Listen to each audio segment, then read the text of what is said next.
الله محمد رسول الله لا إله إلا الله محمد رسول الله لا إله إلا الله محمد رسول الله لا إله إلا الله محمد رسول الله لا إله إلا الله محمد رسول الله أنت الرحمن يا الله أنت الرحيم يا الله أنت السلام يا الله أنت العزيز يا الله أنت القدوس يا الله أنت الجبار يا الله أنت الغفور يا الله أنت الغفار يا الله أنت العليم يا الله أنت القهار يا الله أنت المعطي يا الله أنت الوهاب يا الله أنت الشاكر يا الله أنت الحميد يا الله أنت الواحد يا الله أنت الجميل يا الله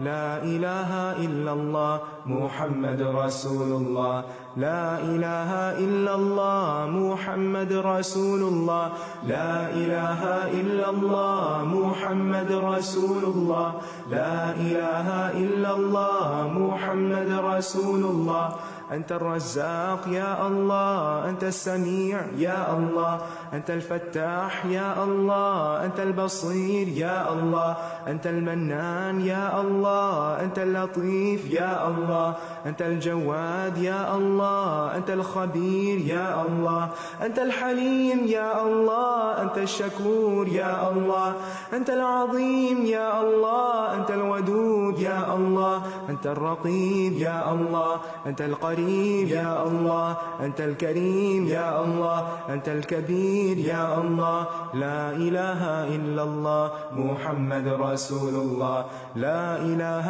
إلا الله محمد رسول الله لا إله إلا الله محمد رسول الله لا إله إلا الله محمد رسول الله أنت الباسط يا الله أنت الحفيظ يا الله أنت البارئ يا الله أنت المقيت يا الله أنت القاهر يا الله أنت الحسيب يا الله أنت الشافي يا الله أنت المبين يا الله أنت الحكيم يا الله أنت المجيد يا الله أنت الشهيد يا الله أنت المليك يا الله أنت الوكيل يا الله أنت القيوم يا الله أنت المتين يا الله أنت السبوح يا الله لا إله إلا الله محمد رسول الله لا إله إلا الله محمد رسول الله لا إله إلا الله محمد رسول الله لا إله إلا الله محمد رسول الله لا إله إلا الله محمد رسول الله لا إله إلا الله محمد رسول الله نحمده ونصلي على رسوله الكريم أما بعد فأعوذ بالله من الشيطان الرجيم بسم الله الرحمن الرحيم رب اشرح لي صدري ويسر لي أمري واحلل عقدة من لساني يفقهوا قولي۔ ناظرین، پروگرام اللہ کے خوبصورت نام کے ساتھ آپ کی خدمت میں حاضر ہیں۔ آج سے ہم انشاءاللہ العزیز اللہ سبحانہ وتعالی کے خوبصورت ناموں کے بارے میں جانیں گے۔ سوال یہ پیدا ہوتا ہے کہ اللہ سبحانہ وتعالی کے ناموں کے بارے میں جاننا کیوں ضروری ہے؟ جیسا کہ ہم سب جانتے ہیں کہ کسی کی پہچان کے لیے اس کا نام جاننا ضروری ہوتا ہے۔ عام روزمرہ زندگی میں بھی ہم دیکھتے ہیں کہ کسی بھی چیز کے ساتھ خوبصورت تعلق، خوبصورت معاملہ اور اس کی خوبصورت پہچان اسی وقت ہوتی ہے جب ہمیں اس کا نام معلوم ہوتا ہے۔ اللہ سبحانہ وتعالی نے آدم علیہ السلام کو پیدا کرنے کے بعد سب سے پہلے انہیں تمام چیزوں کے نام سکھائے تھے تاکہ جس دنیا میں وہ بھیجے جا رہے ہیں اس دنیا سے وہ صحیح طور پر فائدہ اٹھا سکیں۔ انسانوں میں سے بھی ہم کسی انسان کے ساتھ بہتر معاملہ اسی وقت کرتے ہیں جب ہم اس کو اچھی طرح پہچانتے ہیں۔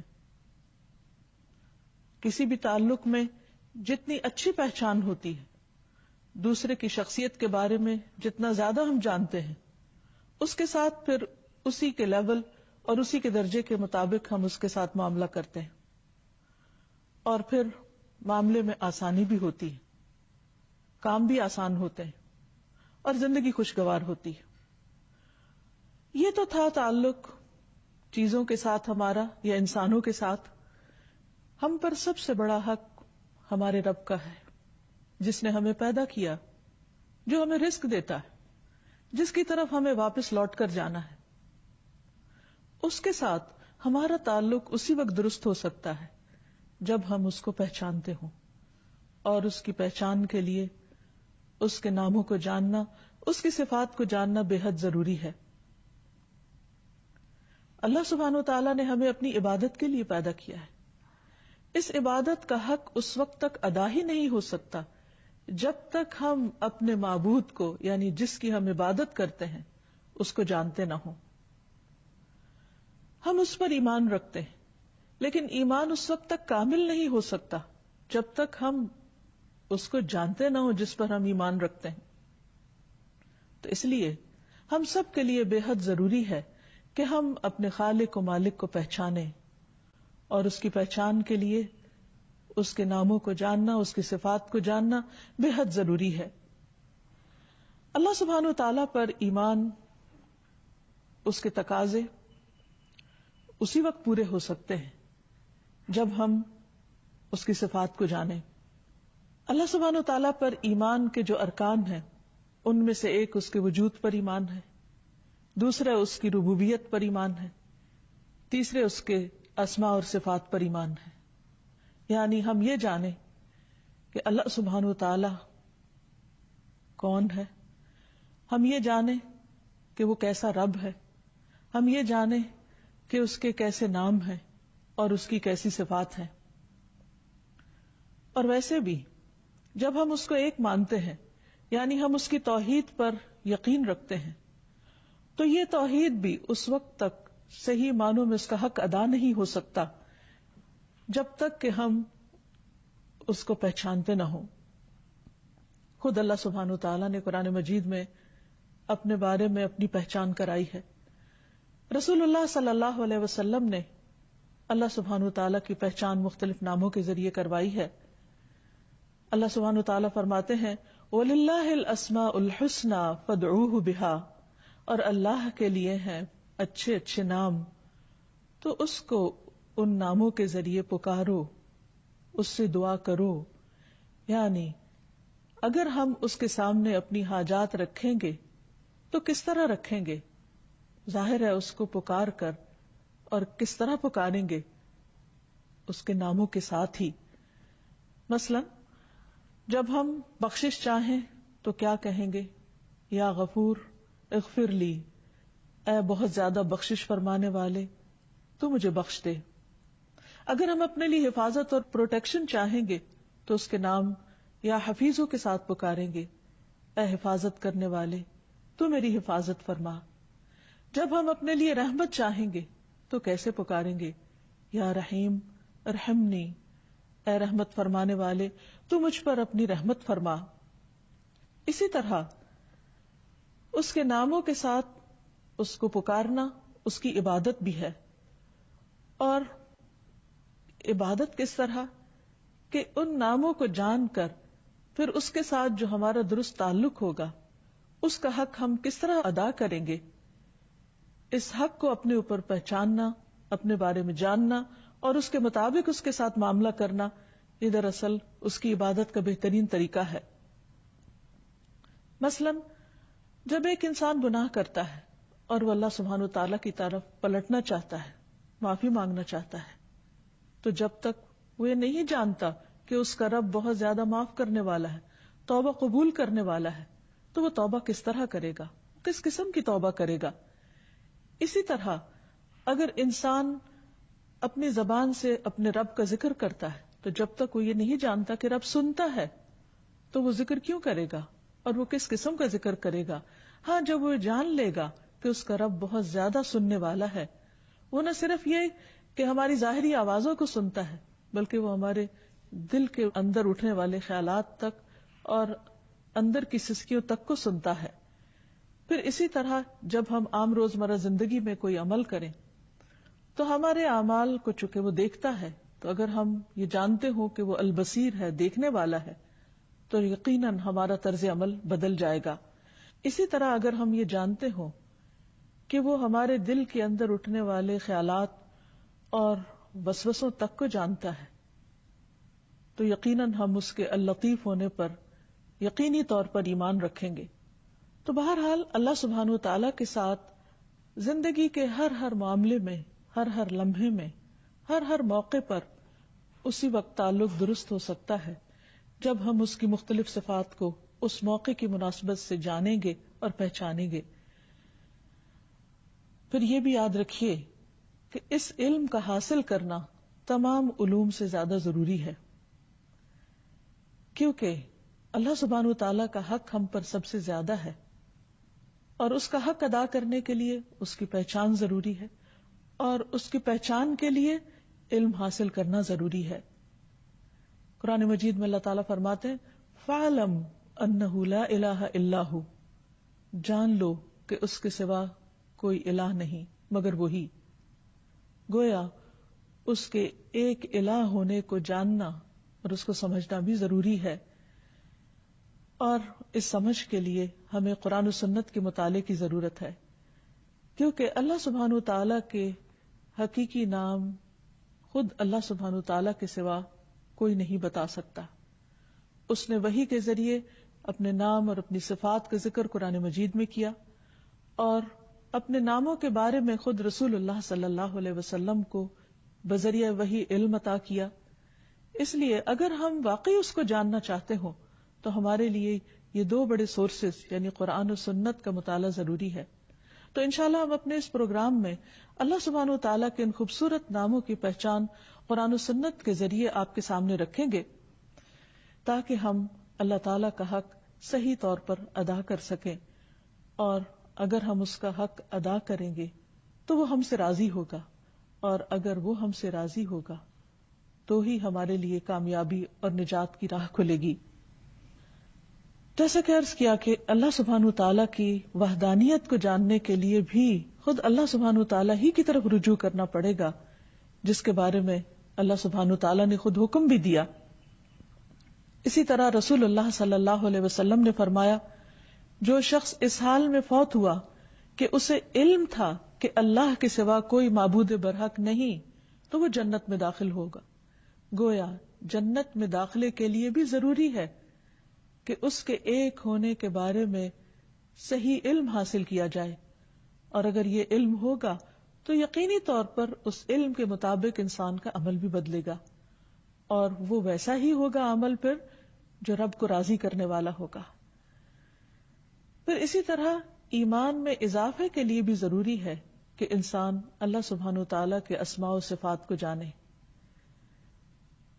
انسان کا ایمان جس درجے میں بڑھتا ہے اس کا عمل اسی درجے میں خوبصورت ہوتا ہے، کیونکہ اس کی پہچان جتنی زیادہ ہوگی، اس کا احساس دل میں جتنا زیادہ گہرا ہوگا، اسی اعتبار سے انسان کی عبادت کے اندر حلاوت پیدا ہوگی، اس میں لطف پیدا ہوگا، اور انسان دل و جان کے ساتھ، دل کے نشاط اور سرور کے ساتھ اللہ سبحانہ وتعالیٰ کے آگے جھکے گا. مثلاً عام طور پر ہم اس کی عبادت کرتے ہیں، نماز پڑھتے ہیں. بہت سے لوگوں کے لیے نماز ایک بہت بھاری کام ہوتی.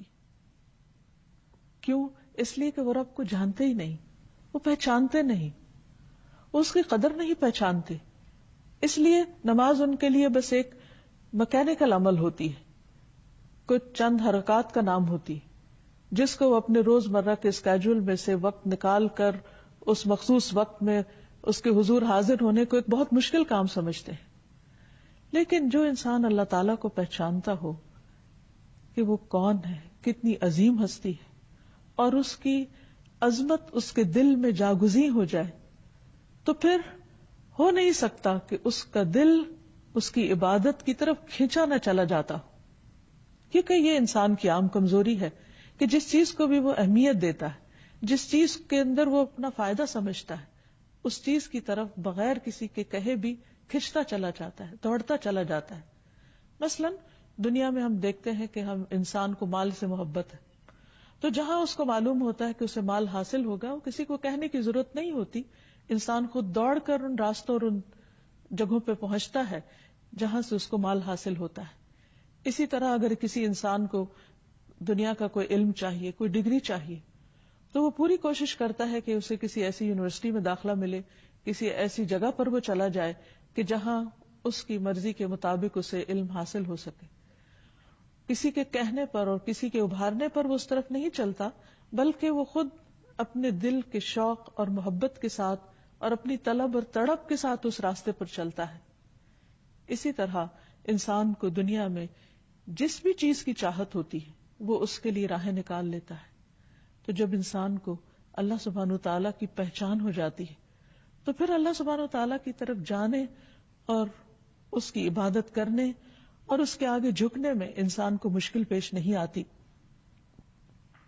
حقیقت یہ ہے کہ اللہ کی پہچان دلوں کے اطمینان کا سبب ہے.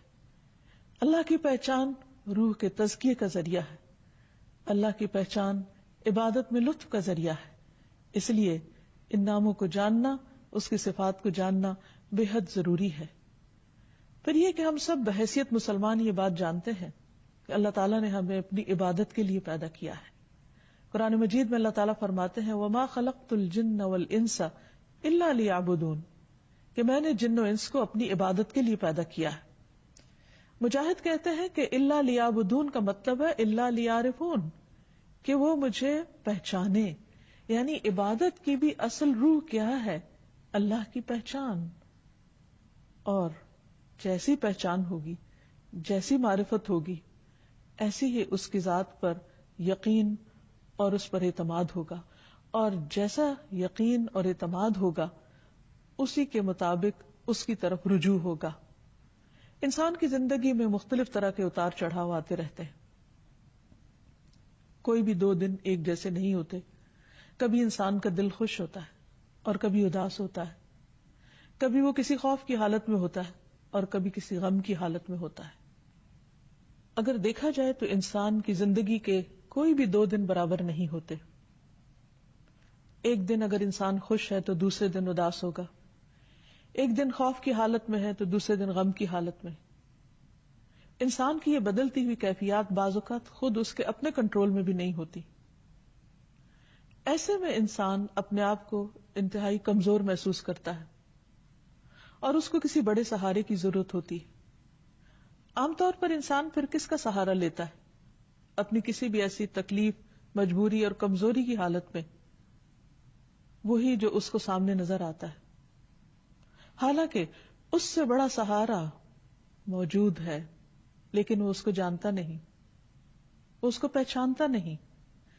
لیکن اگر انسان واقعی اللہ کی معرفت رکھتا ہو، اللہ کی پہچان رکھتا ہو، تو وہ صرف ظاہری سہاروں پر پورا بھروسہ کرنے کی بجائے حقیقی معنوں میں اس کا سہارا پکڑے جو کبھی بھی ٹوٹنے والا نہیں، کبھی بھی ختم ہونے والا نہیں. جب انسان اللہ کو پہچانتا ہے تو پھر اس کی دعا اس کے دل کی گہرائیوں سے نکلتی ہے پورے یقین کے ساتھ. اور جو دعا جتنے یقین کے ساتھ انسان مانگتا ہے اس کی قبولیت کا درجہ اتنا زیادہ ہی بڑھ جاتا ہے. پھر اسی طرح اللہ سبحانہ تعالیٰ نے خود قرآن مجید میں ان ناموں کا واسطہ دے کر ان ناموں کے ذریعے دعا کرنے کے لیے کہا ہے وَلِلَّهِ الْأَسْمَاءُ الْحُسْنَى فَادْعُوهُ بِهَا. لیکن یہ نام محض نام نہیں ہے. دنیا میں تو بہت سی چیزوں کے نام صرف نام ہوتے ہیں، وہ ان کی پہچان نہیں ہوتے. یہ نام چونکہ اس کی پہچان کا ذریعہ ہے، اسی لیے اللہ تعالیٰ فرماتے ہیں رب السماوات والارض وما بینہما فاعبدہ واستبر لعبادتہ هل تعلم له سمیہ. رب ہے آسمانوں اور زمین کا اور ان دونوں کے درمیان کی چیزوں کا، سو اس کی عبادت کرو اور اس کی عبادت پر خوب جمے رہو. کیا تم اس کا کوئی ہم نام جانتے ہو؟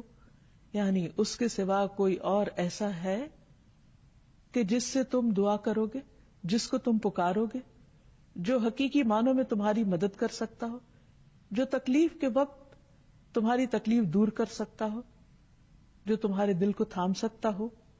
کوئی بھی تو اور نہیں، کیونکہ اس کے سوا باقی سب تو مخلوق ہیں اور ساری مخلوق خالق کے مقابلے میں کمزور ہے. وہ جس نے بنایا اور وہ جو بنائے گئے دونوں برابر نہیں ہو سکتے. اس لیے انسان جب اللہ تعالیٰ کو پہچانتا ہے تو پھر حقیقی معنوں میں اس سے ٹوٹ کر دعا مانگتا ہے، اور اس طرح وہ اپنے حقیقی مطلوب کو پا لیتا ہے، اور حقیقی معنوں میں پھر اسے اللہ کی مدد بھی حاصل ہوتی ہے، جو انسان کے لیے نہ صرف اس دنیا میں بلکہ اس کی آخرت میں بھی بہت ضروری ہے. جب باقی سب سہارے ساتھ چھوڑ جائیں گے، جب اپنے قریبی پیارے عزیز رشتہ دار دوست بھی کام نہ آئیں گے، اس وقت وہی رب اکیلا ہم سب کا مددگار ہوگا، ان کا مددگار ہوگا جو آج دنیا میں اس سے صحیح طور پر تعلق قائم کرتے ہیں اور اپنی جلوتوں اور خلوتوں میں اس کو پکارتے ہیں، جس کے ساتھ ان کا تعلق صرف زبان کا تعلق نہیں ہوتا، حقیقی معنوں میں دل کا تعلق ہوتا ہے. ایسے لوگ دنیا میں چلتے پھرتے بظاہر دنیا کے کام کاج کرتے نظر آتے ہیں، لیکن اپنے رب کی پہچان کی وجہ سے دل میں ہر وقت اس رب کی محبت محسوس کرتے ہیں. رب کی محبت ہمارے دل کی غذا ہے، ہماری روح کی غذا ہے، ہمارے عمل کی طاقت ہے، اور ہمیں اس دنیا میں صحیح رستے پر چلنے میں مددگار ہے.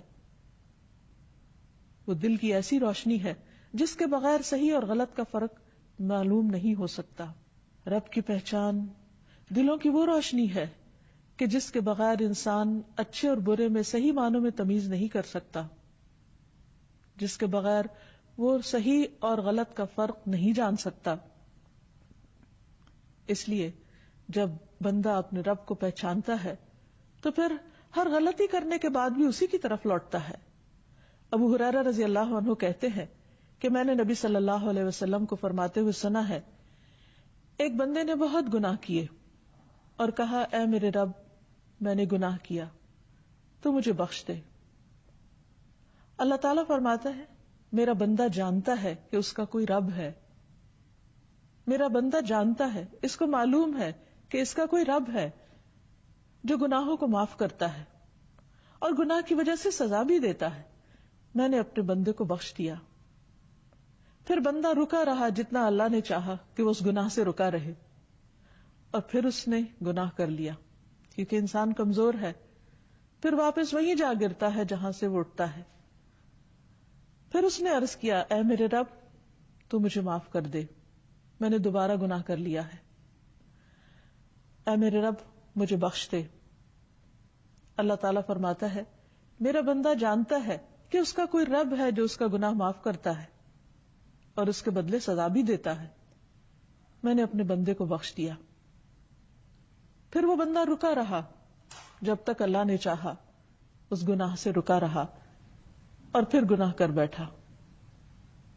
پھر بندہ دوبارہ اللہ کے حضور پلٹتا ہے، کیونکہ وہ جانتا ہے کہ اس کا کوئی رب ہے جو گناہوں کو معاف بھی کرتا ہے اور گناہوں پر سزا بھی دیتا ہے.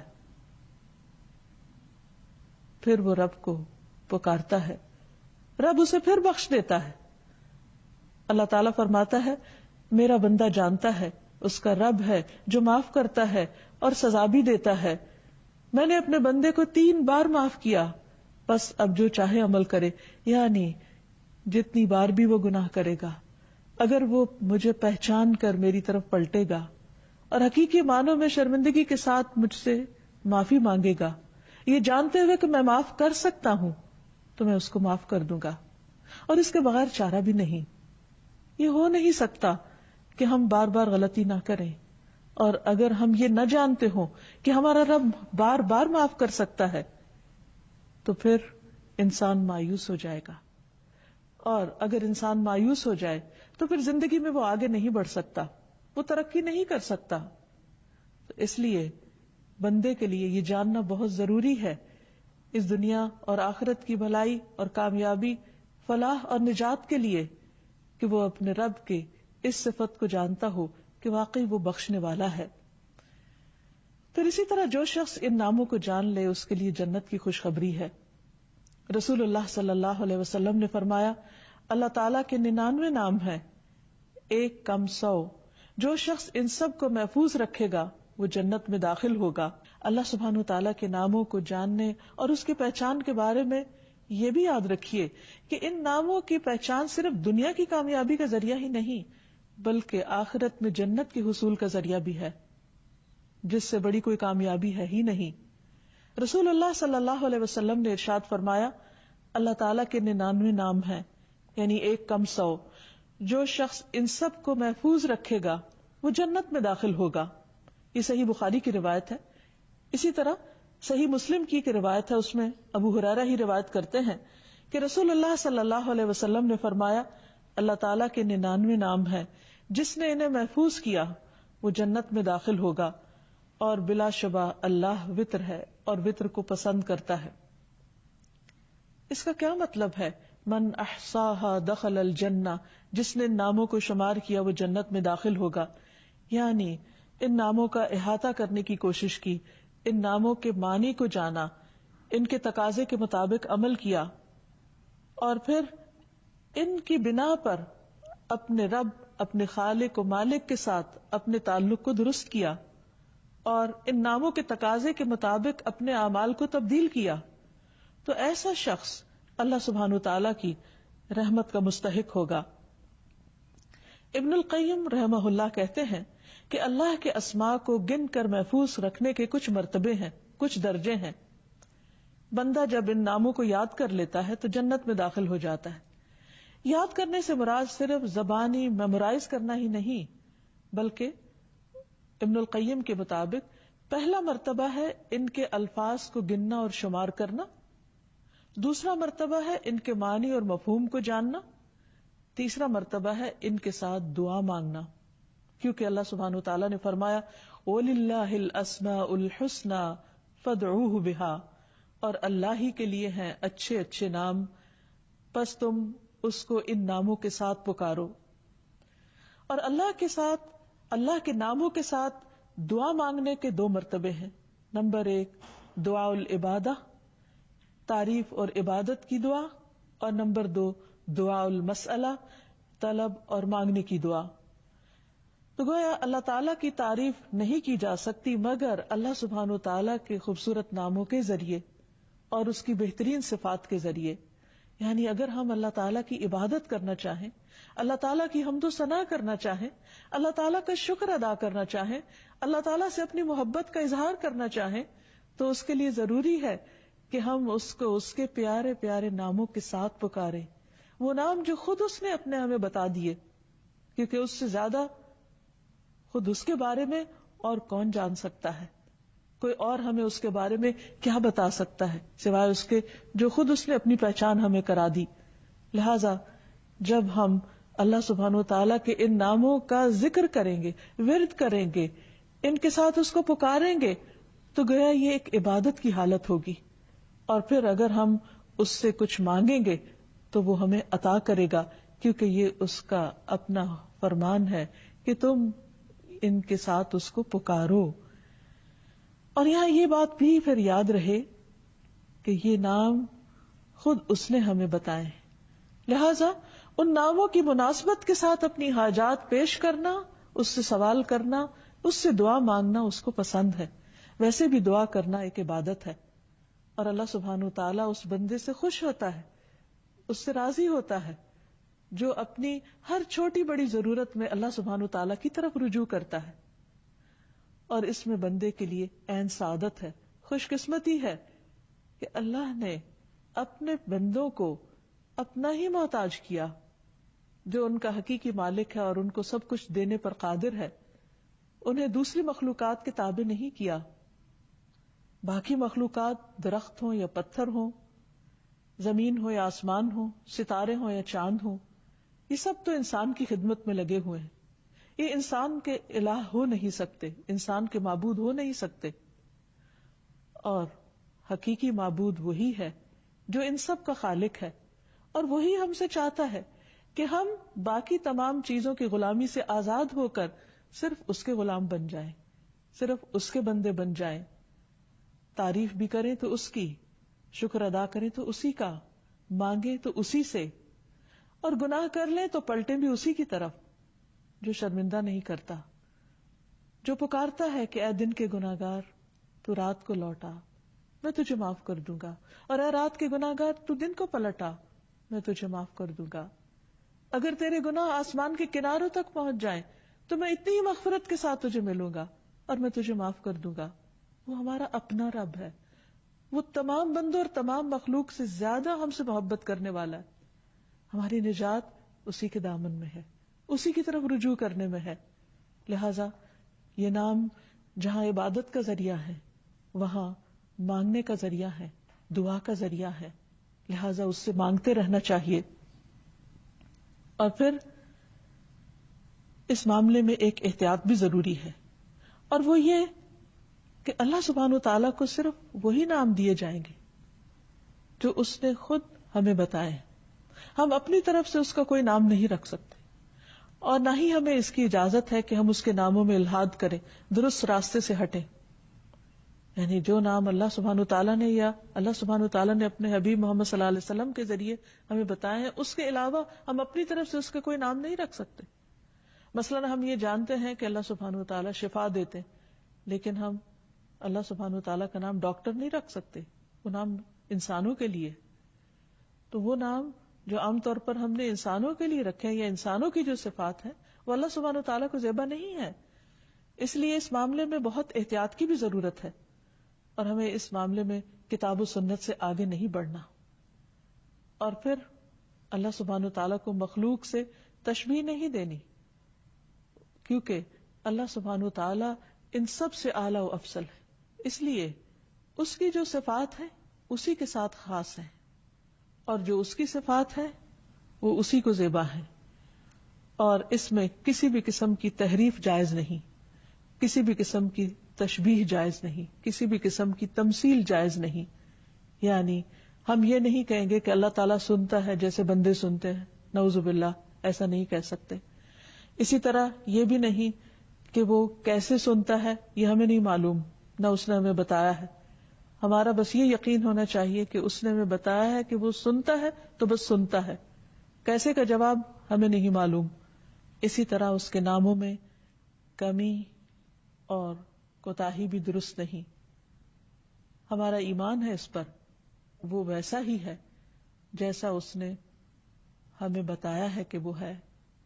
بہرحال یہ بات ہمیشہ ہمارے ذہن میں رہے کہ اللہ سبحانہ وتعالیٰ کے نام اور اس کی صفات جن کا ہم آئندہ ذکر پڑھیں گے، سنیں گے، کریں گے، وہ صرف اسی کے لیے خاص ہیں، اسے مخلوق کے ساتھ تشبیہ نہیں دی جا سکتی۔ قرآن مجید میں اللہ تعالیٰ فرماتے ہیں لَيْسَ كَمِثْلِهِ شَيْءٌ وَهُوَ السَّمِيعُ الْبَصِيرُ، کہ اس کی مثال کی طرح بھی کوئی مثال نہیں، کوئی چیز اس جیسی نہیں۔ اس لیے جب ہم اس کے مختلف ناموں اور صفات کا ذکر سنیں یا پڑھیں تو انہیں مخلوق کے ساتھ ذہن میں نہ لائیں، وہ صرف اسی کے لیے خاص ہے۔ اور یہ یقین رکھیں کہ وہ سننے والا ہے، دیکھنے والا ہے، لیکن وہ اس طرح نہیں سنتا جیسے بندے سنتے ہیں، اور اس طرح نہیں دیکھتا جیسے بندے دیکھتے ہیں۔ تو یہاں چلتے ہوئے یہ بات بھی ذہن میں رہے کہ اللہ سبحانہ تعالیٰ کے ناموں اور صفات کو جاننے کے لیے کچھ قواعد، کچھ طریقے اور کچھ اصول ہیں جن کو ذہن میں رکھنا ضروری ہے۔ پہلی چیز یہ کہ اللہ سبحانہ تعالیٰ کے سارے ہی نام اچھے ہیں۔ اللہ لا الہ الا ہوا لہ الاسماء الحسنی، اللہ وہ ہے جس کے سوا کوئی معبود برحق نہیں، سب سے اچھے نام اسی کے ہیں۔ ایک اور جگہ پر فرمایا قل ادعوا اللہ او ادعوا الرحمن ایما تدعوا فلہ الاسماء الحسنی، کہہ دو اللہ کو پکارو یا رحمان کو پکارو، تم جس کو بھی پکارو گے سو یہ بہترین نام اسی کے ہیں۔ یعنی اللہ سبحانہ وتعالیٰ تو ایک ہے، اس کی صفات بہت ساری ہیں، جس بھی صفت کے ذریعے، جس بھی نام کے ذریعے اس کو پکارو گے تو اصل میں پکارنا تو اسی کو ہے۔ ایک اور جگہ پر فرمایا هو اللہ الخالق البارئ المصور لہ الاسماء الحسنی یسبح لہ ما فی السماوات والارض وہو العزیز الحکیم، وہ اللہ ہی ہے جو خالق ہے، جو پیدا کرنے والا ہے، تصویر گری کرنے والا ہے، اسی کے ہیں اچھے اچھے نام. زمین و آسمان کی ہر چیز اس کی تسبیح بیان کر رہی ہے, اس کی پاکی بیان کر رہی ہے, اور وہ زبردست ہے, حکمت والا ہے. اس لیے قرآن مجید کی جتنی آیات میں اللہ سبحانہ و تعالیٰ کے ناموں کا ذکر آتا ہے, اس کی صفات کا ذکر آتا ہے, وہاں حسنہ کا لفظ ساتھ ہی آتا ہے. اور حسنہ کا معنی ہوتا ہے وہ چیز جو حسن اور خوبی کی انتہا کو پہنچی ہوئی ہو, یعنی مبالغہ کا صیغہ, یعنی جس میں مبالغہ ہے. تو اللہ تعالیٰ کے یہ نام صرف نام نہیں بلکہ اس کی صفات ہے, اور اس کی یہ صفات کمال کی, ان میں کمال بھی ہے, ان میں جمال بھی ہے, ان میں جلال بھی ہے. تو ان تمام صفات کے ساتھ ہمیں اس کے ناموں کو جاننا ہے, اس کی پہچان کرنی ہے. پھر اسی طرح یہ بھی یاد رکھیے کہ یہ حسن دو طرح سے ہے. ایک تو یہ کہ یہ اپنی جگہ یہ الفاظ بڑے خوبصورت ہیں جن کے ذریعے یہ صفات ہمیں معلوم ہوتی ہیں, اور دوسرے سے اعتبار سے کہ ایک نام کو جب دوسرے نام کے ساتھ ملا کر ذکر کیا جاتا ہے تو بعض اوقات بظاہر دیکھنے میں وہ دو بالکل مختلف صفات ہوتی ہیں, لیکن وہ دو جب اکٹھی آتی ہیں تو ان کے اندر ایک اور ہی خوبصورتی اور ایک زبردست حسن پیدا ہو جاتا ہے, جس کے انشاءاللہ آئندہ ہم تفصیلات پڑھیں گے. مثلا یہاں بھی ہم دیکھتے ہیں کہ جیسے اللہ سبحانہ وتعالیٰ کی ایک صفت العزیز ہے اور دوسری الحکیم ہے. عموماً قرآن مجید میں دو صفات اکٹھی آتی ہیں. العزیز کا معنی ہے زبردست یا غلبے والا, جس میں قوت کا اظہار پایا جاتا ہے, اور دوسری طرف الحکیم حکمت والا, وزڈم والا. یعنی اللہ سبحانہ وتعالی جہاں قوت, اقتدار, غلبے اور جبروت کے مالک ہیں, وہاں دوسری طرف وہ بہت حکمت والے ہیں.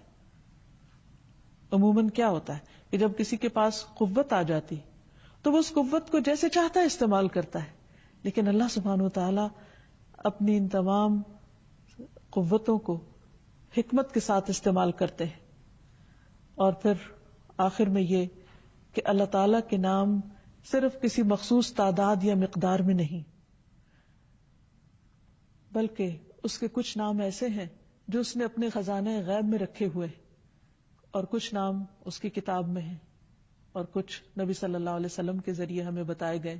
جیسے کہ ایک دعا سے ہمیں پتہ چلتا ہے, اسألک بکل اسم ہو لک سمیت بہ نفسک او انزلتہ فی کتابک او علمتہ احدا من خلقک او استأثرت بہ فی علم الغیب عندک, کہ اے اللہ میں تجھ سے تیرے ہر نام کے واسطے سے دعا کرتا ہوں, وہ نام جو تو نے اپنی ذات کے لیے رکھے, یا وہ نام جو تو نے اپنی کتاب میں اتارے, یا وہ نام جو تو نے اپنے مخلوقات میں سے کسی کو سکھا دیے, یا وہ نام جو تو نے اب تک اپنے خزانہ غیب میں محفوظ فرما رکھے, یعنی کسی کو بھی نہیں بتایا کیونکہ وہ اس سے بے نیاز ہے. تو میں تیرے ان تمام ناموں کے ذریعے تجھ سے دعا کرتا ہوں. تو یاد رکھیے کہ اللہ سبحانہ وتعالیٰ کے صرف 99 یا 99 نیمز ہی نہیں, اس سے زیادہ ہیں. اس حدیث سے پتہ یہ چلتا ہے کہ اگر کوئی 99 بھی یاد کر لے گا تو وہ اس کے لیے جنت میں جانے کا راستہ آسان کر دیں گے. لیکن اس حدیث دوسری سے پتہ چلتا ہے کہ یہ نام اس سے کہیں زیادہ ہیں, اور کچھ تو اللہ تعالیٰ نے ہمیں بتائے ہیں اور کچھ بتائے بھی نہیں. اور آخر میں یہ کہنا چاہوں گی کہ جب تک ہماری زندگی ہے, جب تک اللہ سبحانہ وتعالیٰ نے ہمیں بولنے کی, اظہار خیال کی استطاعت دی ہے, اس وقت سے, ان گھڑیوں سے فائدہ اٹھانا چاہیے, اور اللہ سبحانہ وتعالیٰ کو خوب خوب پکارنا چاہیے. کہیں ایسا نہ ہو کہ مہلت کے یہ لمحات ختم ہو جائیں اور پھر ہم اپنے اعمال کے ساتھ اللہ کے حضور حاضر ہوں. اس وقت اگر خدا نخواستہ ہمیں وہ انجام دیکھنا پڑا جو ہمیں پسند نہ ہو, تو وہاں اس کو پکارنا کچھ بھی فائدہ نہ دے گا. اس لیے مانگنے کا وقت آج ہے. آئیے اللہ تعالیٰ سے دعا کریں کہ اے اللہ, تو ہمیں اپنے تمام ناموں کے وسیلے سے, اپنے تمام ناموں کے ذریعے ہم پر اپنی رحمت فرما, ہمیں ان کی پہچان کروا دے, ہمیں اپنی ذات کی وہ معرفت دے کہ جس سے ہمارے یقین اور ایمان میں اضافہ ہو, جس سے ہمارے لیے تیری عبادت آسان ہو، جس سے ہمارے اندر تیری محبت اور تیری چاہت کا ذوق پیدا ہو۔ اے اللہ تو ہمارے لیے اس کام کو آسان فرما دے۔ أنت الرحمن يا الله، أنت الرحيم يا الله، أنت السلام يا الله، أنت العزيز يا الله، أنت القدوس يا الله، أنت الجبار يا الله۔ لفظ جلالہ یعنی اللہ، جو اللہ سبحانہ تعالیٰ کا ذاتی نام ہے، اس پر بات کریں گے۔ قرآن مجید میں اللہ سبحانہ تعالیٰ نے اپنا تعارف خود اللہ کے نام کے ساتھ کروایا ہے، اور اس کے لیے اس کا بہترین تعارف آیت الکرسی میں ہوا ہے۔ اللہ لا الہ الا ہو الحی القیوم لا تأخذہ سنۃ ولا نوم لہ ما فی السماوات وما فی الارض من ذا الذی یشفع عنده الا بإذنہ یعلم ما بین ایدیہم وما خلفہم ولا يحيطون بشيء من علمه إلا بما شاء وسع كرسيه السماوات والأرض ولا يؤوده حفظهما وهو العلي العظيم۔ اللہ وہ ہے کہ اس کے سوا کوئی معبود نہیں، زندہ ہے، ہر چیز کو قائم رکھنے والا ہے، نہ اسے اونگ آتی ہے اور نہ نیند، جو کچھ بھی آسمانوں اور زمین میں ہے اسی کا ہے۔ کون ہے جو اس کے پاس اس کی اجازت کے بغیر سفارش کرے؟ وہ جانتا ہے جو کچھ ان کے سامنے ہے اور جو ان کے پیچھے ہے، اور وہ اس کے علم میں سے کسی چیز کا احاطہ نہیں کر سکتے مگر جتنا وہ خود چاہے۔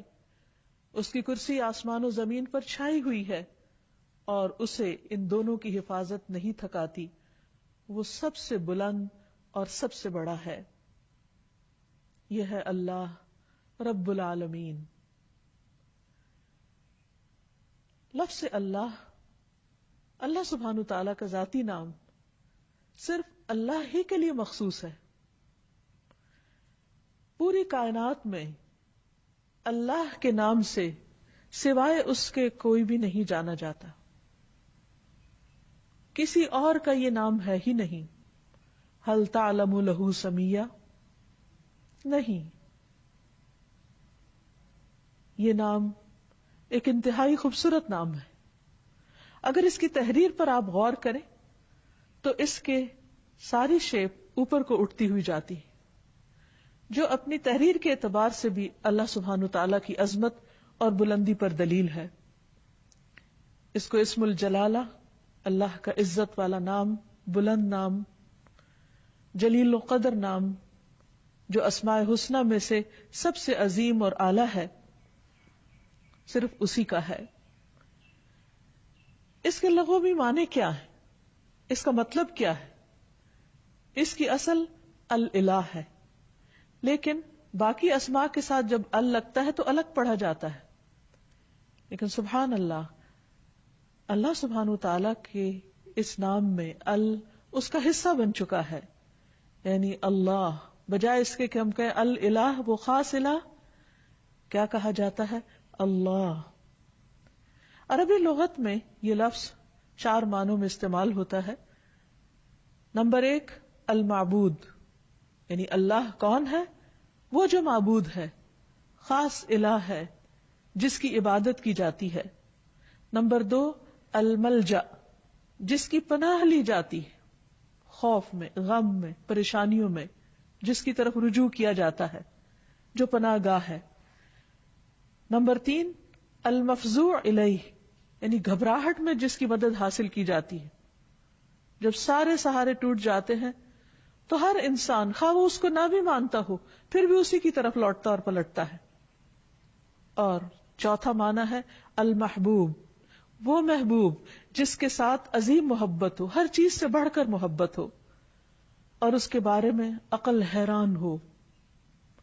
لا تدرکہ الابصار، جس کو نگاہیں نہ پا سکتی ہوں، وہ یدرک الابصار، اور وہ سب نگاہوں کو دیکھتا ہے، جانتا ہے کہ کون سی نگاہ کس طرف اٹھی ہے۔ تو اللہ سبحانہ تعالی دراصل ساری کائنات کا حقیقی معبود ہے، ان کا بھی جو اس کو مانتے ہیں اور ان کا بھی جو اس کو نہیں مانتے. الہ برحق وہی ہے جس کی عبادت کی طرف بندوں کے دل مائل ہوتے ہیں جب وہ اس کو دریافت کر لیتے ہیں، جب وہ اس کو پہچان جاتے ہیں، جب وہ اس کی نعمتوں اور اس کی بنائی ہوئی عظیم نشانیوں کو دیکھ کر اس کی طرف مائل ہو جاتے ہیں، جب ان کے دل اس کی وحدانیت کی گواہی دینے لگتے ہیں اور پوری انکساری اور عاجزی کے ساتھ اس کے آگے جھکتے ہیں، اسی سے امیدیں لگاتے ہیں، اسی سے ڈرتے ہیں، اسی کی عظمت دل میں پہچانتے ہیں، پھر اسی کی اطاعت کرتے ہیں، اپنی ضروریات اور مشکلات میں اسی کی طرف رجوع کرتے ہیں. وہ وہی الہ برحق ہے جو عرش سے لے کر اس ٹھہری ہوئی زمین کی گہرائیوں تک واحد الہ ہے، جس کے سوا کوئی اور الہ نہیں ہے. وہ عظیم و برتر ہے اپنی صفات میں اور ان کی بڑائی اور کمال اور جلال میں اور جمال میں. اس کے جتنے بھی نام ہیں، اس کی جتنی بھی صفات ہیں، وہ سب اسی کی طرف لوٹتی ہیں، یعنی اس کے ذاتی نام اللہ کی طرف.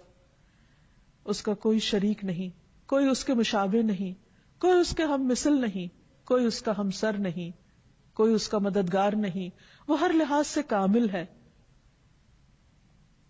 اللہ جو دلوں کے لیے باعث راحت ہے، جس کا ذکر، جس کا تصور، جس کا خیال اور جس پر ایمان دلوں کے اطمینان کا ذریعہ ہے. انسان جب اس کو دریافت کر لیتا ہے، جب اس کو پا لیتا ہے، جب اس کو پہچان لیتا ہے، تو پھر ہر چیز سے بے نیاز ہو جاتا ہے. اللہ جل جلالہ کا یہ نام قرآن مجید میں سب سے زیادہ استعمال ہوا ہے. 2500 سے زیادہ بار لفظ اللہ قرآن مجید میں مختلف جگہوں پر آیا ہے، مختلف آیات میں. اور جس آیت میں اللہ سبحانہ تعالیٰ کا تعارف کروایا گیا وہ آیت الکرسی قرآن مجید کی سب سے بڑی آیت شمار ہوتی ہے. ابی ابن کعب سے مروی ہے کہ نبی صلی اللہ علیہ وسلم نے ایک مرتبہ ان سے پوچھا کہ قرآن کریم میں سب سے عظیم آیت کون سی ہے؟ انہوں نے کہا اللہ اور اس کا رسول جانتے ہیں. نبی صلی اللہ علیہ وسلم نے ان سے پھر کئی بار پوچھا تو اس پر انہوں نے عرض کیا آیت الکرسی. اس پر آپ بہت خوش ہوئے اور فرمایا کہ ابو المنذر تمہیں علم مبارک ہو، یعنی واقعی تمہارے پاس علم ہے، تم جانتے ہو کہ اللہ کون ہے. اور اس کا تعارف قرآن مجید میں جس آیت میں ہے وہ آیت اسی بنا پر سب سے بڑی آیت شمار ہوتی ہے. پھر ہر رسول نے اپنی اپنی امت کو اللہ ہی کی عبادت کی طرف بلایا، اسی الہ کی طرف متوجہ ہونے کے لیے کہا. قرآن مجید سے ہمیں پتہ چلتا ہے کہ جس قوم میں بھی کوئی نبی جو آیا اس نے لوگوں کو اللہ کی عبادت ہی کی دعوت دی. ارشاد باری تعالی ہے وَلَقَدْ بَعَثْنَا فِي كُلِّ أُمَّةٍ رَسُولًا أَنِ اعْبُدُوا اللَّهَ وَاجْتَنِبُوا الطَّاغُوتَ. ہم نے ہر امت میں ایک رسول بھیجا جو انہیں یہی کہتا تھا کہ لوگوں اللہ کی عبادت کرو اور طاغوت سے بچو، یعنی غیر اللہ کی عبادت سے بچو. نبی صلی اللہ علیہ وسلم نے بھی لوگوں کو اللہ سبحانہ تعالیٰ ہی کی عبادت کی طرف بلایا. ربیہ بن عباد دیلمی سے روایت ہے، یہ وہ صحابی ہیں جنہوں نے جاہلیت کا زمانہ بھی پایا اور پھر مسلمان ہو گئے. تو یہ کہتے ہیں کہ انہوں نے نبی صلی اللہ علیہ وسلم کو ذوالمجاز نامی بازار میں دیکھا. آپ لوگوں کو لا الہ الا اللہ کی دعوت دے رہے تھے اور فرما رہے تھے کہ یا ایھا الناس قولوا لا الہ الا اللہ تفلحوا، اے لوگو لا الہ الا اللہ کہہ دو تو تم فلاح پا جاؤ گے. وہ کہتے ہیں کہ آپ صلی اللہ علیہ وسلم گلیوں اور بازاروں میں داخل ہو رہے تھے، لوگ آپ کے پیچھے جاتے، آپ کے ارد گرد جمع ہو جاتے، کوئی ان سے کچھ نہیں کہہ رہا تھا اور آپ خاموش ہوئے بغیر اپنی بات دہرائے چلے جا رہے تھے. اے لوگو لا الہ الا اللہ کہہ دو فلاح پا جاؤ گے، اے لوگو لا الہ الا اللہ کہہ دو فلاح پا جاؤ گے. گویا انسان کی کامیابی، اس کی نجات، اس کی فلاح کا انحصار اس بات پر ہے کہ وہ ایک اللہ کو اپنا معبود سمجھے اور اس پر ایمان لے آئے. یہی سٹیپنگ سٹون ہے سیدھے راستے کی طرف، کامیابی کی طرف. اسی طرح بلحجیم قبیلہ کے ایک آدمی سے روایت ہے، وہ کہتے ہیں کہ میں نے پوچھا اے اللہ کے رسول صلی اللہ علیہ وسلم آپ کن چیزوں کی طرف دعوت دیتے ہیں؟ یعنی آپ کی دعوت کیا ہے؟ آپ لوگوں کے لیے کیا میسج لے کر آئے؟ آپ نے فرمایا میں اس اللہ کی طرف دعوت دیتا ہوں جو یکتا ہے، بس ایک ہے، وہ اللہ کہ جب تم پر کوئی مصیبت آتی ہے اور تم اسے پکارتے ہو تو وہ تمہاری مصیبت کو دور کر دیتا ہے، جب تم کسی بیابان اور جنگل میں راستہ بھول جاتے ہو اور تم اس سے دعا کرتے ہو تو وہ تمہیں اپنے اصل مقام تک پہنچا دیتا ہے، جب تم قحط سالی میں مبتلا ہوتے ہو اور اس سے دعا کرتے ہو تو وہ پیداوار ظاہر کر دیتا ہے۔ تو اس سے پتہ یہ چلتا ہے کہ ہر انسان کے اندر اللہ کی ایک ضرورت موجود ہے۔ جب وہ دیکھتا ہے کہ اس کے آس پاس کے سب سہارے گم ہو گئے ہیں تو وہ اس ہستی کو پکارتا ہے جس نے اس کو پیدا کیا اور جس نے اس کے ساتھ ضروریات رکھی اور ان ضروریات کو پورا کرنے کا انتظام بھی فرمایا۔ انسان اپنی فطرت میں اپنے رب کو پہچانتا ہے، لیکن اس کا ماحول اس کو مختلف طرح کے اندھیروں میں رکھ کر اس رب سے دور کر دیتا ہے۔ رسول اللہ صلی اللہ علیہ وسلم نے دراصل لوگوں کو انہی اندھیروں سے نکالا، من الظلمات الی النور، من الظلمات الی النور، اندھیروں سے روشنی کی راہ دکھائی اور انہیں اپنے رب کے ساتھ جوڑا۔ پھر یہ کہ لفظ اللہ کے کچھ خصائص بھی ہیں۔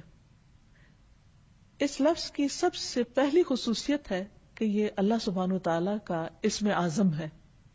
امام غزالی کہتے ہیں کہ جان لو کہ یہ نام 99 ناموں میں سب سے زیادہ عظیم ہے، کیونکہ یہ اس ذات الہیہ پر دلالت کرتا ہے جو تمام صفات الہیہ کو جمع کرنے والی ہے۔ یہ اس ذات کا نام ہے جس کی ساری صفات ہیں، یہاں تک کہ کوئی بھی صفت اس سے جدا نہیں ہوتی، یعنی باقی ساری صفات اسی کی ہیں، یعنی اللہ سبحانہ وتعالی کی۔ پھر ہم دیکھتے ہیں کہ یہ نام ہر حدیث میں وارد ہوا ہے۔ نبی صلی اللہ علیہ وسلم کی جتنی بھی حدیثیں ان کے شروع میں ہر جگہ آتا ہے قال رسول اللہ صلی اللہ علیہ وسلم یا عن النبی صلی اللہ علیہ وسلم۔ تو حدیث کا جتنا بھی ذخیرہ ہے، جتنا بھی خزانہ ہے، اس میں سے ہر حدیث میں اللہ سبحانہ وتعالی کا نام آتا ہے، اسی کی طرف نسبت جاتی ہے۔ پھر اسی طرح تمام اسماء حسنہ کی نسبت اللہ کی طرف ہے، وَلِلَّهِ الْأَسْمَاءُ الْحُسْنَى، اور اللہ ہی کے لیے ہیں سارے اچھے اچھے نام، فَادْعُوهُ بِهَا، بس تم اس کو ان ناموں کے ساتھ پکارو۔ یعنی کیسے کہا جاتا ہے؟ اللہ کون ہے؟ وہ جو الرحمن، الرحیم، القدوس، السلام ہے، یعنی یہ سب اللہ کے نام ہے۔ یہ نہیں کہا جاتا کہ اللہ الرحمن کا نام ہے یا اللہ العزیز کا نام ہے، نہیں، العزیز اور الرحمن دراصل اللہ سبحانہ وتعالی کے نام ہے یا اس کی صفات ہیں۔ پھر یہ ہے کہ یہ نام سب سے زیادہ پکارا جاتا ہے۔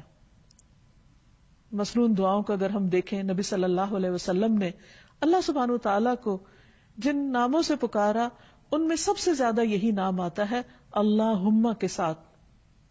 خود درود شریف کا آغاز بھی اللہم کے ساتھ ہوتا ہے۔ تو اللہ ہے، اللہ، تو میم آخر میں جو مشدد ہے یہ کیا چیز ہے؟ یہ دراصل عربی کا ایک قاعدہ ہے، شروع میں یا کا لفظ لگانے کی بجائے آخر میں میم کا مطلب ہے یہاں پر یا، جیسے ہم کہتے ہیں یا اللہ، تو اسی طرح اللہم کا مطلب ہے اے اللہ۔ حسن بصری کہتے ہیں اے اللہ دعاؤں کے مرکز، جب مانگنے والا کہتا ہے یا اللہ میں تجھ سے سوال کرتا ہوں، گویا وہ یہ کہتا ہے کہ میں اس اللہ سے دعا کرتا ہوں جس کے سب اچھے اچھے نام ہیں اور جس کے بلند نام اور بلند صفات ہیں۔ پھر یہ بھی یاد رکھیے کہ مخلوق میں سے کسی کے اندر آج تک جرأت نہیں ہوئی کہ وہ اپنا یا کسی اور کا نام اللہ رکھ دے۔ اللہ سبحانہ وتعالیٰ نے سب کی زبانیں پکڑ رکھی کہ یہ نام اس کے سوا کوئی اور رکھ ہی نہیں سکتا، یہ صرف اسی کی خصوصیت ہے۔ اور پھر یہ کہ تمام امتیں اس نام سے متعارف ہیں، کوئی اس نام کا انکار نہیں کرتی۔ پھر اسی طرح ہم دیکھتے ہیں کہ ہماری نماز کے ہر ایکشن میں یہ نام لیا جاتا ہے۔ مثلا نماز کا آغاز ہوتا ہے تکبیر تحریمہ سے، آغاز میں پہلا لفظ ہی کیا ہے؟ اللہ اکبر، اللہ سب سے بڑا ہے۔ پھر دعا استفتاح ہے، اس میں آتا ہے سبحانک اللہم و بحمدک، اللہ کا نام ہے. رکوع میں ہم جو دعائیں مانگتے ہیں ان میں سے دعا ہے سبحانک اللہم ربنا و بحمدک. پھر قوما میں جب کھڑے ہوتے ہیں سمع اللہ لمن حمدہ. پھر سجدے میں جاتے ہیں تو کہتے ہیں اللہم لک سجدت، اے اللہ میں نے تیرے لیے سجدہ کیا. پھر تشہد کی دعاؤں میں سے ہے اللہم اغفر لی ما قدمت وما اخرت وما اسررت وما اعلنت، اے اللہ مجھے بخش دے جو بھی میں نے پہلے گناہ کیے، جو بعد میں کیے، جو چھپ کے کیے اور جو ظاہری طور پر کیے. پھر نماز کے اختتام کس پر ہوتا ہے؟ السلام علیکم ورحمۃ اللہ، اس میں بھی اللہ کا نام لیا جاتا ہے. تو گویا پورا دن ہم اس کی تکرار کرتے رہتے ہیں، نمازوں کے اندر بھی اور نمازوں کے باہر بھی. دن کا آغاز ایک مسلمان کس طرح کرتا ہے؟ سب سے پہلے دعا مانگتا ہے الحمد للہ الذی احیانا بعد ما اماتنا. گویا آنکھ کھلتے ہی پہلا لفظ جو اس کی زبان پر آتا ہے وہ اللہ کے شکر کا ہے، الحمد للہ. پھر اسی طرح مختلف کام کاج کرتے ہوئے اگر چھینک آ جاتی ہے تو الحمد للہ. کسی اچھی چیز کو دیکھتا ہے انسان تو سبحان اللہ، اللہ کی قدرت یاد آتی ہے. پھر کسی چیز پر حیران ہوتا ہے کہتا ہے ماشاء اللہ. پھر اسی طرح کوئی گناہ ہو جاتا ہے تو کہتا ہے استغفر اللہ. بلندی کی طرف چڑھنے لگتا ہے تو کہتا ہے اللہ اکبر. نیچے کو اترنے لگتا ہے تو کہتا ہے سبحان اللہ. پھر اسی طرح دن کے سارے کام کاج کرتے ہوئے جب رات کو سونے لگتا ہے تو دائیں طرف لیٹتے ہوئے اپنا دایاں ہاتھ اپنے دائیں گال کے نیچے رکھ کر اپنے رب کو پکارتا ہے اللہم بسمک اموت و احیا. پھر اسی طرح اس نام کی کچھ اور خصوصیات ہیں، اور وہ یہ کہ عربی میں قسم کے لیے جو تا استعمال ہوتی ہے وہ صرف اسی نام پر وارد ہوتی ہے، تاللہ. پھر اسی طرح اس لفظ کا خاصہ یہ ہے کہ الحمد کا استعمال صرف اللہ کے ساتھ ہوتا ہے.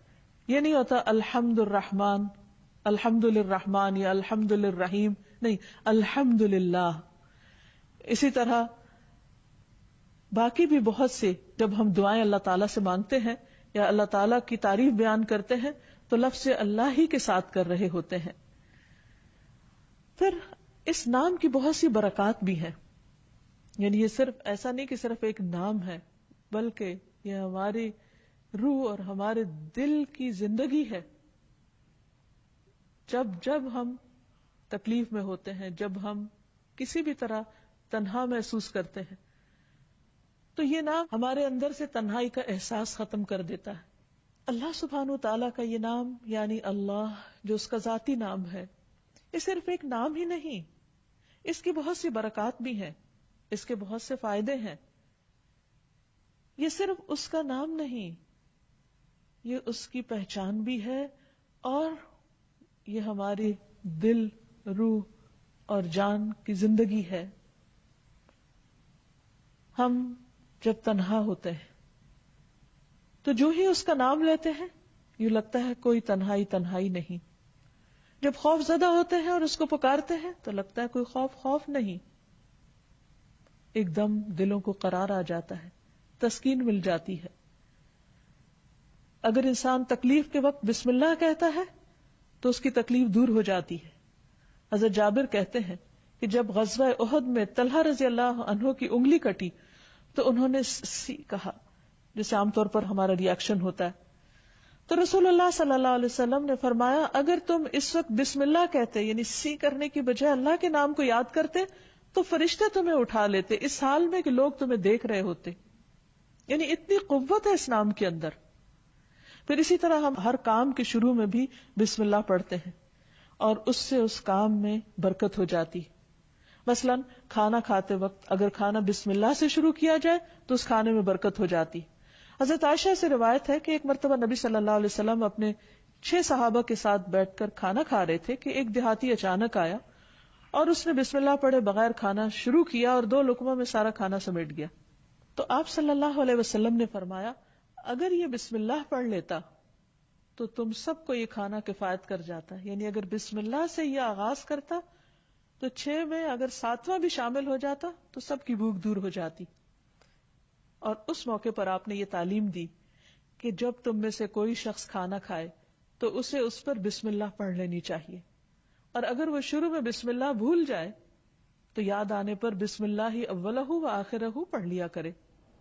وحشی بن حرب اپنے والد سے اور وہ ان کے دادا سے روایت کرتے ہیں کہ ایک مرتبہ ایک شخص نے کہا کہ ہم کھانا تو کھاتے ہیں لیکن ہماری بھوک ختم نہیں ہوتی۔ آپ نے فرمایا شاید تم الگ الگ کھاتے ہو، تو تم اکٹھے ہو کر کھایا کرو، مل کر کھایا کرو، اور کھانے کے وقت بسم اللہ پڑھ لیا کرو، اس طرح اللہ تعالیٰ تمہارے کھانے میں برکت ڈال دے گا۔ پھر اسی طرح بسم اللہ پڑھنا شیاطین کو دور کر دیتا ہے، شیطان سے محفوظ کر دیتا ہے۔ حضرت انس کہتے ہیں کہ رسول اللہ صلی اللہ علیہ وسلم نے فرمایا جنوں کی آنکھوں اور انسانوں کی شرمگاہوں کا پردہ یہ ہے کہ جب کوئی اپنے کپڑے اتارے یعنی جسے نہانے وغیرہ کے لیے تو بسم اللہ پڑھ لے، یعنی اس وقت بھی اگر اللہ کا نام لے تو ہر ایک سے وہ محفوظ ہو جائے گا۔ یعنی کہ ویسے تو لباس اتار دے انسان تو اس کا ستر کھل جاتا ہے، لیکن اگر بسم اللہ پڑھتا ہے تو وہ مخلوق جو اس وقت وہاں ہو سکتی ہے موجود، اس سے بھی اس کا ستر ہو جاتا ہے۔ پھر اسی طرح نبی صلی اللہ علیہ وسلم کا طریقہ یہ تھا کہ رات کو جب سونے لگتے تو اپنا بستر جھاڑتے وقت بھی بسم اللہ پڑھا کرتے تھے۔ ابو ہریرہ کہتے ہیں کہ رسول اللہ صلی اللہ علیہ وسلم نے فرمایا جب تم میں سے کوئی اپنے بستر پر جائے تو اپنے تہبند کے پلو سے یعنی اس کا ایک کونا پکڑے اور اس سے اپنے بستر کو جھاڑے اور ساتھ بسم اللہ پڑھے، کیونکہ وہ نہیں جانتا کہ کون اس کے بعد اس کے بستر پر آیا، ہو سکتا ہے کوئی ایذا دینے والا، تکلیف دینے والا کیڑا مکوڑا ہو، تو جب اللہ کا نام لیا جائے گا تو کوئی چیز اس کو رات سوتے وقت نقصان نہیں دے گی۔ لیکن اس کے برعکس جب کوئی شخص اللہ کا نام نہیں لیتا تو پھر وہ کئی قسم کے نقصان اٹھا سکتا ہے۔ مثلا کھانے میں اگر بسم اللہ نہیں پڑھی تو وہ چیز شیطان کا رزق بن سکتی ہے۔ ابن عباس کہتے ہیں رسول اللہ صلی اللہ علیہ وسلم نے فرمایا کہ ابلیس نے کہا اے رب تو نے اپنی ساری مخلوق کا رزق واضح طور پر بتا دیا ہے، تو میرا رزق کہاں ہے، میں کیا کھاؤں گا؟ فرمایا ہر وہ چیز جس پر میرا نام نہ لیا جائے وہ تمہارا رزق ہے۔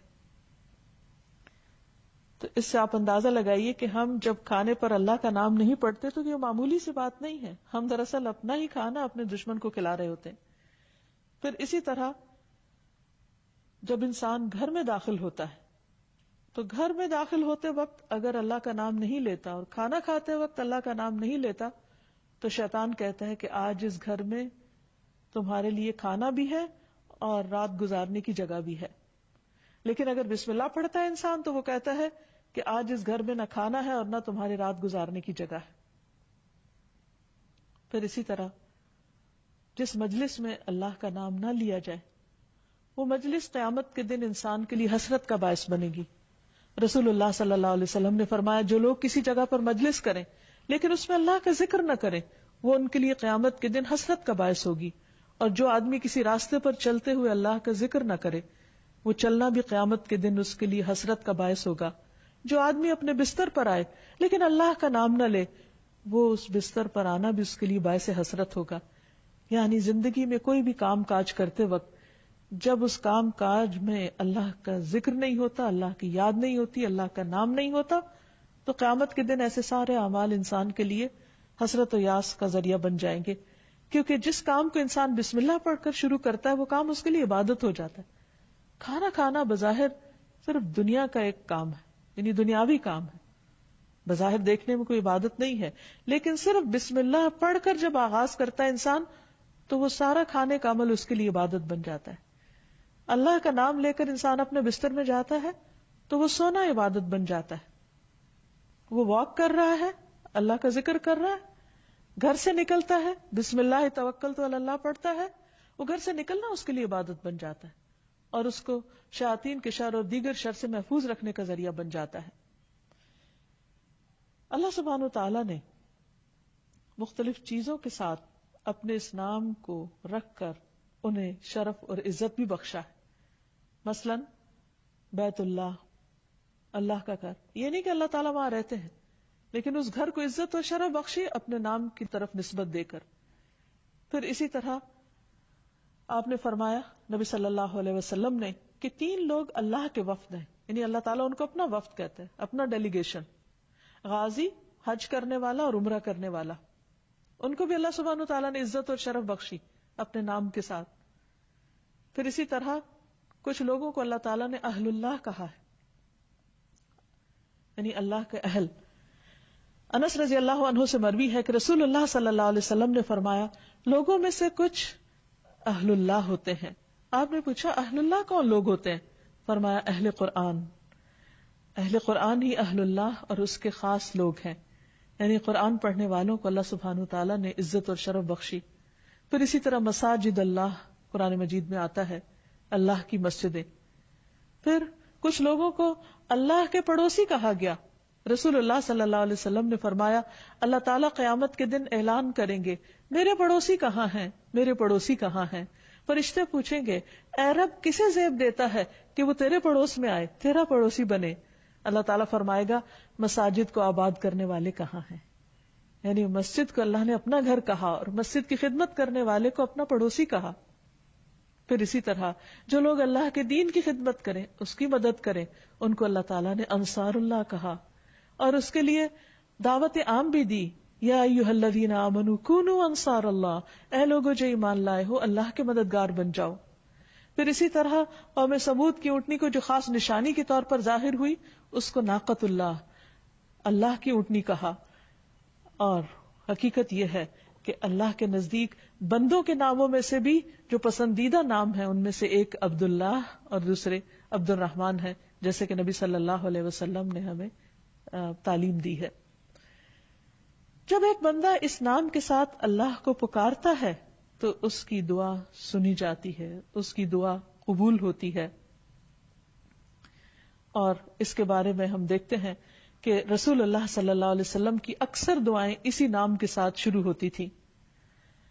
آپ صلی اللہ علیہ وسلم ہر نئے مسلمان ہونے والے کو جو دعا سکھایا کرتے تھے اللہم اغفر لی وارحمنی واہدنی وارزقنی، اے اللہ تو مجھے معاف کر دے، اے اللہ تو مجھ پر رحم فرما اور مجھے ہدایت دے اور مجھے رزق عطا فرما. پھر اسی نام کے ذریعے جب آپ صلی اللہ علیہ وسلم اللہ کے راستے میں نکلتے، جہاد پر جاتے، تو آپ اسی نام کے ذریعے اللہ تعالیٰ سے مدد چاہتے. زندگی میں انسان پر بہت سی مشکلات اور بہت سی تکلیفیں آتی رہتی، ایسے میں بعض اوقات انسان ڈپریشن کا شکار ہو جاتا ہے، اسے یہ نہیں پتا چلتا کہ اب وہ کیا کرے. لیکن اس کا حل نبی صلی اللہ علیہ وسلم نے ہمیں بتایا ہے. حضرت اسماء بنت امیس کہتی ہیں کہ مجھ سے رسول اللہ صلی اللہ علیہ وسلم نے فرمایا کیا میں تمہیں ایسے کلمات بتاؤں کہ جن کو پڑھنے سے غم اور پریشانی دور ہو جاتی ہے، اور وہ ہے اللہ اللہ ربی لا اشرک بہ شیئا، اللہ اللہ ہی میرا رب ہے، میں اس کے ساتھ کسی کو شریک نہیں کرتا.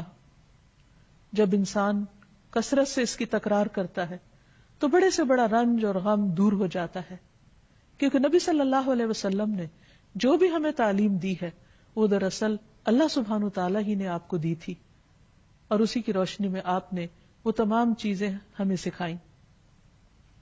اسی طرح حضرت یعقوب علیہ السلام پر جب بہت غم آیا بیٹے کی جدائی کا، تو انہوں نے بندوں سے شکوہ شکایت نہیں کی، بلکہ کیا کہا انما اشکو بثی وحزنی الی اللہ، انما اشکو بے شک میں شکوہ کرتا ہوں، بثی وحزنی اپنے رنج و غم کا، الی اللہ صرف اللہ کی طرف. اور حقیقت یہ ہے کہ جب انسان ایسی حالت میں اللہ کی طرف رجوع کرتا ہے تو اللہ سبحانہ وتعالیٰ اپنے غیب کے خزانوں سے اس کی مدد کرتا ہے اور اس کو تنہا نہیں چھوڑتا، اس کو تھام لیتا ہے. لفظ اللہ کے ساتھ پکارنا دعاؤں کی قبولیت کا ذریعہ بنتا ہے. ایک اور روایت سے ہمیں پتہ چلتا ہے، عبداللہ بن بریدہ اسلمی اپنے والد سے روایت کرتے ہیں کہ نبی صلی اللہ علیہ وسلم نے ایک شخص کو دعا میں پکارتے ہوئے سنا اللہم انی اسألک بانی اشہد انک انت اللہ لا الہ الا انت الاحد الصمد الذی لم یلد ولم یولد ولم یکن لہ کفوا احد. تو آپ نے فرمایا قسم ہے اس ذات کی جس کے ہاتھ میں میری جان ہے، اس نے اللہ کے اس نام کے ساتھ دعا کی ہے جس کے ساتھ دعا کی جائے تو قبول کی جاتی ہے، اور اگر سوال کیا جائے تو عطا کر دیا جاتا ہے. یعنی بندہ اپنے رب سے جو کچھ مانگتا ہے رب اسے عطا کرتا ہے. تو جو شخص اپنے الہ حقیقی کو پہچان لیتا ہے پھر وہ اسی سے مانگتا ہے اور اسی کی عبادت کرتا ہے. ایاک نعبد و ایاک نستعین. وہ اسی کی اطاعت اور بندگی کے لیے اسی کو راضی کرنے کی کوشش کرتا ہے، اور اگر اس کو راضی کرنے میں کسی اور کو ناراض بھی کرنا پڑے تو وہ اس سے ڈرتا نہیں، کیونکہ جو اللہ کو راضی کرتا ہے اللہ سبحانہ تعالیٰ اس کی حفاظت کرتے ہیں، اور جو بندوں کو راضی کرنے کے لیے اللہ کو ناراض کر دیتا ہے پھر اللہ تعالیٰ اسے بندوں کے حوالے کر دیتے ہیں. ہمارے لیے یہ بہت اہم ہے کہ ہم اپنی پوری زندگی اللہ رب العالمین کے سپرد کریں، اسی کی اطاعت اور فرما برداری میں گزاریں، جیسا کہ اللہ سبحانہ تعالیٰ نے نبی صلی اللہ علیہ وسلم کو حکم دیا، قل ان صلاتی ونسکی ومحیای ومماتی للہ رب العالمین لا شریک لہ وبذلک امرت وانا اول المسلمین. آپ کہہ دیجئے میری نماز، میری قربانی، میرا جینا اور میرا مرنا سب اللہ رب العالمین کے لیے ہے، اس کا کوئی شریک نہیں، مجھے اسی بات کا حکم دیا گیا ہے اور میں سب سے پہلے فرما بردار ہوں، سب سے پہلے مسلمان ہوں. یعنی کسی بھی قسم کی عبادت، خواہ وہ جانی ہو یا مالی ہو، زندگی کا کوئی بھی کام ہو، سب کا سب اللہ کی رضا کے لیے ہونا چاہیے. جیسا کہ ابراہیم علیہ السلام نے اپنے آپ کو اللہ کے سپرد کیا تھا، اللہ کی اطاعت کی تھی.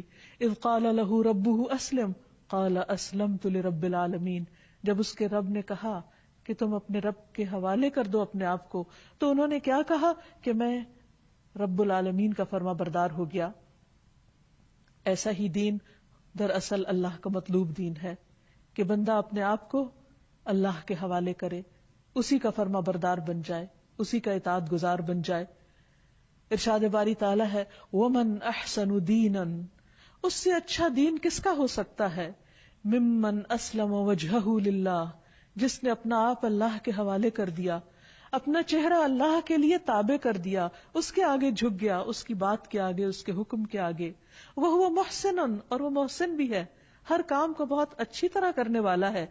وَاتَّبَعَ مِلَّةَ إِبْرَاهِيمَ حَنِيفًا، اور اس نے ملت ابراہیم کی پیروی کی.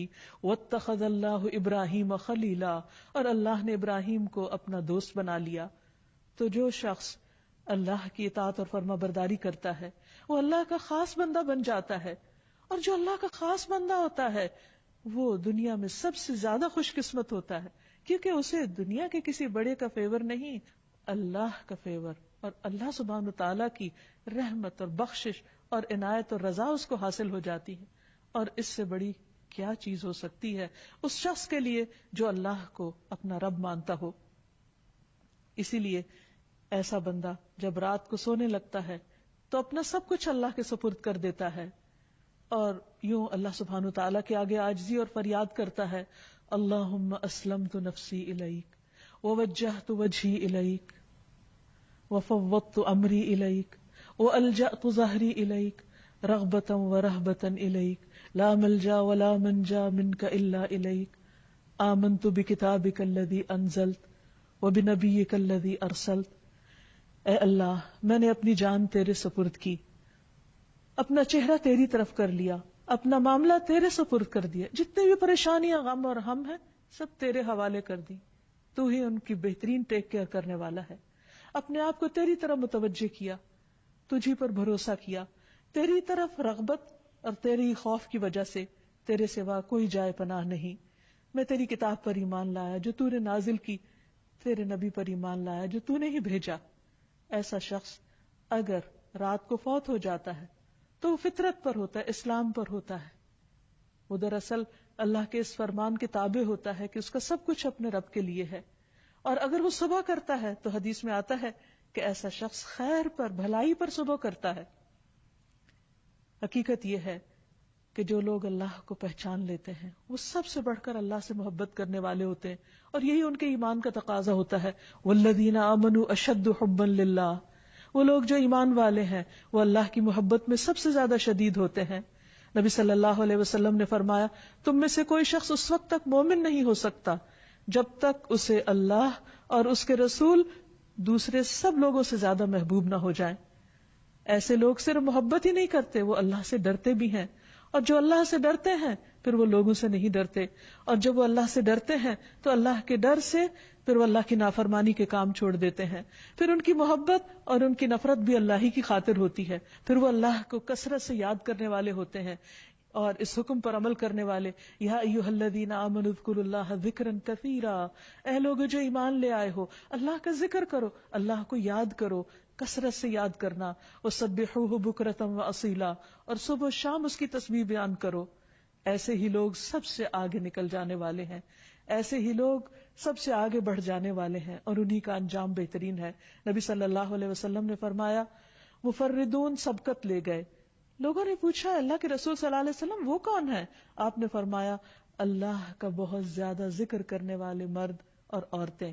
اللہ سے دعا ہے کہ اللہ تعالی ہمیں ان لوگوں میں شامل کر لے جو سب سے زیادہ اس کو یاد کرنے والے ہیں، کیونکہ اسی میں دلوں کا اطمینان، دلوں کی راحت اور آخرت کی کامیابی ہے. وآخر دعوانا ان الحمد للہ رب العالمین. أنت القاهر يا الله، أنت الحسيب يا الله، أنت الشافي يا الله، أنت المبين يا الله، أنت الوكيل يا الله، أنت القيوم يا الله، أنت المتين يا الله، أنت السبوح يا الله. لا إله إلا الله محمد رسول الله، لا إله إلا الله محمد رسول الله.